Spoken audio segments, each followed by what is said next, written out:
DDA की तोड़फोड़ कार्रवाई पर गरमाई सियासत। आप विधायक अमानतुल्लाह खान ने हाईकोर्ट से वापस ली याचिका। दिल्ली के ओखला स्थित बटला हाउस इलाके में डीडीए द्वारा जारी किए गए तोड़फोड़ नोटिस पर सियासत गरमा गई है। आम आदमी पार्टी के विधायक अमानतुल्लाह खान ने इस कार्रवाई के खिलाफ दिल्ली उच्च न्यायालय में जनहित याचिका दाखिल की थी, जिसे अब उन्होंने वापस ले लिया है। याचिका में बटला हाउस क्षेत्र में रहने वाले लोगों को बेदखल करने के नोटिस को चुनौती दी गई थी।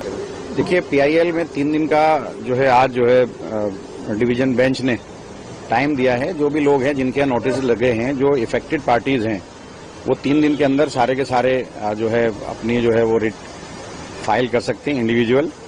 और हमने जो अपनी पीआईएल है वो विड्रॉ की है इसी कंडीशन पे कि वो सब उसमें जो है अब जाएंगे। लेकिन मेरा कहना ये है कि भाई जिस तरह से डीडीए का रवैया रहा है, ये पूरे पार्ट को लेकर के जो जिसने कंटेम्प्ट लगाया था वो भी 279 में आता है।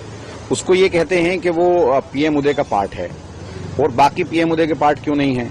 जैसे ये कहते हैं कि टोटल 279 जो खसरा है वो 34 बीघे का खसरा है, बाकी इधर चला गया उधर चला गया।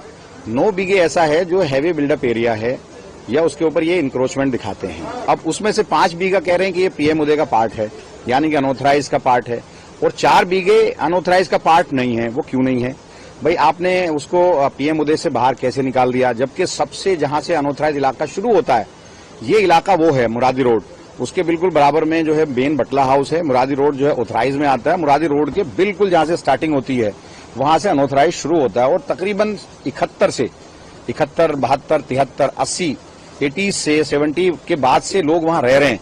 50 साल 54 साल वहां लोगों को हो गए। आपने अचानक उसको अनऑथराइज से अलग कर दिया, अचानक जो है आपने पीएम उदय से अलग कर दिया। मेरी ये समझ में आता, जो जीएनसीटी एक्ट है, जीएनसीटी एक्ट में 2014 से लेकर 2026 तक वो एरिया तो वही था, वो उसमें कवर्ड क्यों नहीं होता? तो ये जिस तरह से डीडीए इस पूरे इलाके को डेमोलिशन करना चाहती है वो मेरी समझ से बाहर है। रेखा गुप्ता जी कह रही है कोर्ट का ऑर्डर है, लेकिन उनके वकील आकर के यहाँ तोड़ने की बातें करते हैं, यहाँ मुखालफत करते हैं। भाई अगर आप इनको नहीं उजाड़ना चाहते तो मेरी समझ में नहीं आता। भाई अगर जो पीएम उदय में, अब ये खुद बताएं डीडीए वाले कि 5 बीघा इसी खसरा में से पीएम उदय में कैसे आ गया, 4 बीघी बाहर कैसे हो गया, 5 बीघा जो है अनऑथराइज में अनऑथराइज रेगुलाइज में कैसे आ गया, 4 बीघा बाहर कैसे हो गया। तो ऐसे थोड़ी है कि एक घर आ गया एक घर नहीं आया, एक घर आ गया एक घर नहीं आया। तो ये जिस तरह से इन लोगों ने डिमार्केशन की है वो बिल्कुल ठीक नहीं है। और हम लोग इसीलिए मैंने विड्रॉ किया है कि मैं सुप्रीम कोर्ट के अंदर इसके डिमार्केशन को चैलेंज करूंगा। और किस तरह से इन लोगों ने पीएम उदय में कुछ एरिया को रखा है 279 के, कुछ एरिया को नहीं रखा, ये मैं चैलेंज करूंगा। 27 जो जीएनसीटी एक्ट है 2014 से 2026 तक पार्लियामेंट का एक्ट है, उससे इसको बाहर कैसे किया, अनऑथराइज का वो पार्ट है उससे कैसे बाहर किया। क्योंकि मैं वहां एमएलए हूं और हमेशा से मैं उस इलाके को डेवलप करता रहा हूं, एमएलए लेड फंड से भी, अनऑथराइज कॉलोनी के पार्ट पैसे से भी, और मैं उसको हमेशा करता रहा हूं। तो ये गलत है और ये बिल्कुल पूरी तरह से बटला हाउस को तोड़ना चाहते हैं और इसके पीछे डीडीए और बीजेपी की हुकूमत पूरी तरह से लगी हुई है। डीडीए की तरफ से कहा गया कि सुप्रीम कोर्ट का जो आदेश है उसको कंप्लाई कर रहे हैं और इसीलिए नोटिस जो है वो लगाया गया है। सुप्रीम कोर्ट और 15 दिन का समय भी जो नोटिस। भाई आप ये बताइए, हम लोग सुप्रीम कोर्ट गए इस नोटिस को लेकर के, जो लोग हैं वो सुप्रीम कोर्ट गए। सुप्रीम कोर्ट ने वैकेशन बेंच ने इसको जो है खुद जो है लगाया है, उसके अंदर जो इसके अंदर बेंच सुन रही है रेगुलर बेंच के अंदर लगाया जो 15 जुलाई तक है। तो उसको ये सब्र नहीं हो रहा इन लोगों से, तोड़ने पे लगे हुए हैं।